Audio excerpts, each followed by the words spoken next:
Despite of you applying to hundreds of jobs out there, there's absolutely no interview call, no response whatsoever. 5 reasons why it is happening and what you can possibly do about it. Let's get started. Number 1, the AI tools. As per statistics, 75% of the resumes, which includes irrelevant resumes or little bit of relevant profiles as well, all of that get filters out by the AI tools, which are incorporated into job boards and other screening tools. So these AI tools just filter out 75% of the total resume that have been received for the job, and no human eye ever get to see those resumes which gets filtered out. So there's a big possibility that if you are not getting even a single call from any recruiter, then the AI is kind of filtering out your resume in the rejected ones, or maybe showing your resume at the bottom of the set of resumes where the list is like 10,000, 20,000 resumes. So no human ever gets to see your profile. Then it doesn't matter how good or bad that profile is. So stick around, because towards the end, I'll tell you what you can possibly do to change this situation. Or number 2 is some companies list out jobs with absolutely no intention of hiring or responding. But why will the companies do so? There are a couple of reasons for that. One, you can be looking at an old job posting. Maybe you never checked the date when it was posted and the posting is just lingering around and you are thinking that you're applying to the job, but why nobody is responding? Second reason can be that they are trying to create a pool of potential candidates which they can look into in future. Number 3, and it's kind of sad one, is that they want to collect the information regarding the compensation, that how much people are paid in the competitive companies. So that way they get the data of all the profiles which are applying, and then they can accordingly use that data to implement things in their own company. So this is kind of sad, but this does happen. Next reason can be that they posted the job as per the initial plan they wanted to hire, but as soon as they posted, something went wrong, maybe internally or externally. Externally can be that the market crashed. Internally can be that the company lost the entire project, or there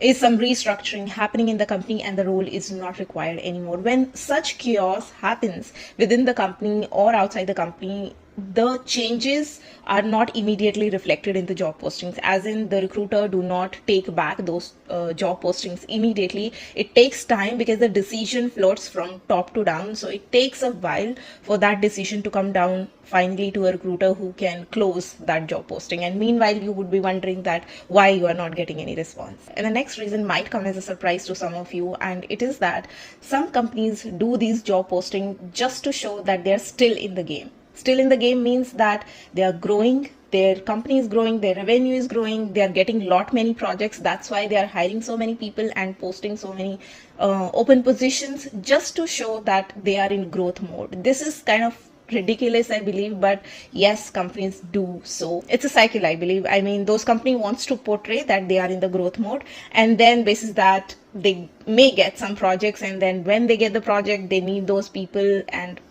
the whole cycle continues. So these are the some reasons where companies post open positions with no intention of hiring or responding back whatsoever. Now the next point on the list is sudden competition.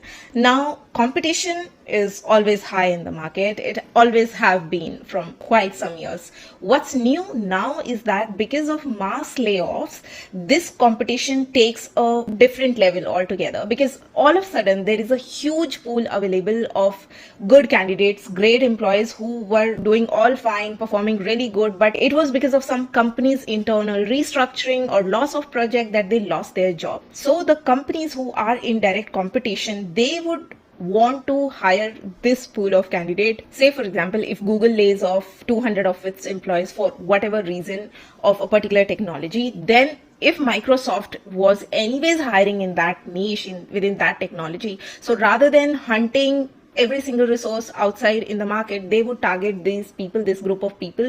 They would invite one, and then they'll get access to whole group, and they would fill all their position with this pool. And rest of the candidates who were anyways applying in the open market and were waiting for the interview calls or waiting for the interview round to finish and finally have an offer, they will be put on hold or will be rejected just because Microsoft readily found that pool of candidate which they were looking for. So because mass layoffs are happening so regularly and are happening so often nowadays, so it's adding to that competition in a very negative way. And the next point why it feels impossible to find a good job right now is that the bad salary rates.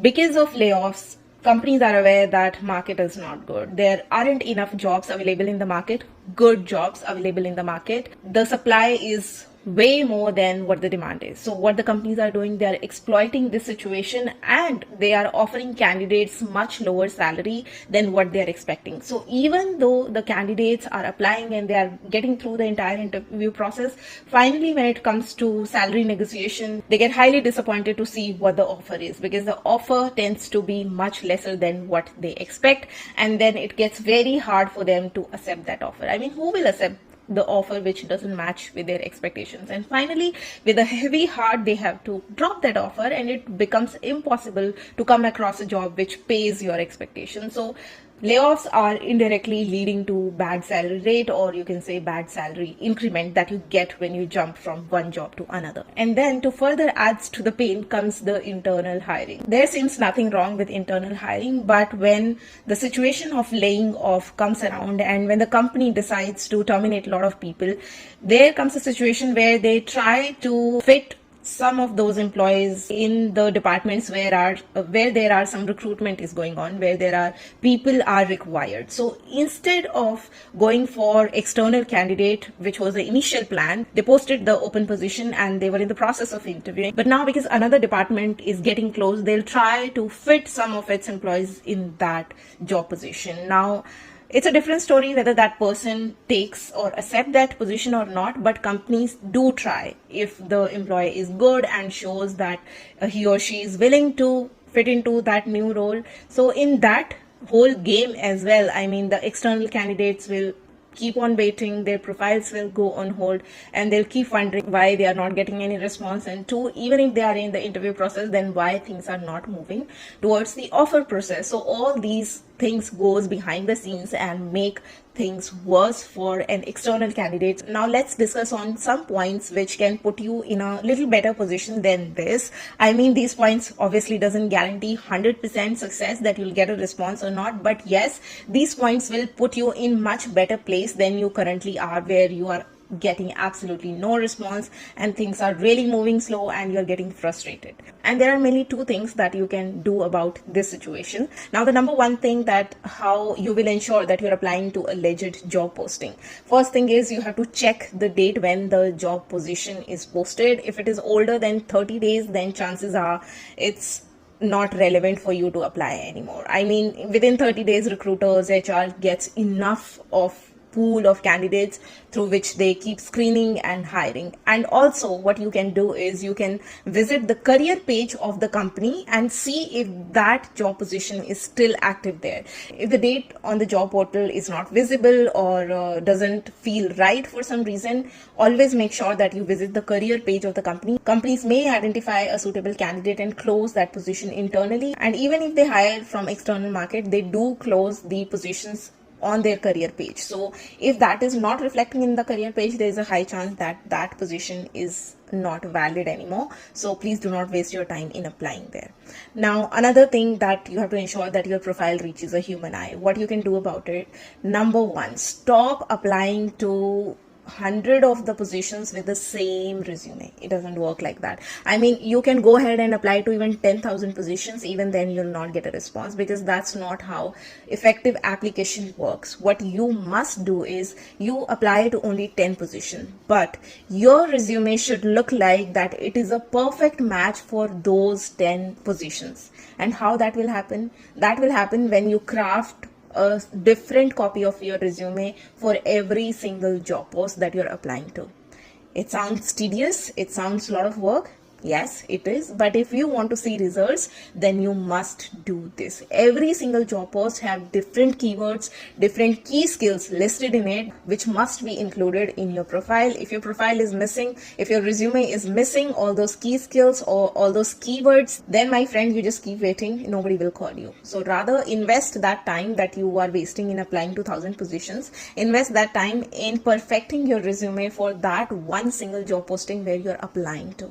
It should look like a perfect match, because the AI, the tool which is filtering out the resumes, that tool is actually capturing all those keywords, searching all those keywords in the profiles that have been submitted for that position. If the AI does not find the keywords, the key skills in your resume, then it's going to filter out your resume. Doesn't matter how much rich experience you have, doesn't matter how much great projects you have done, it all comes down to those keywords which the tool is searching in your profile.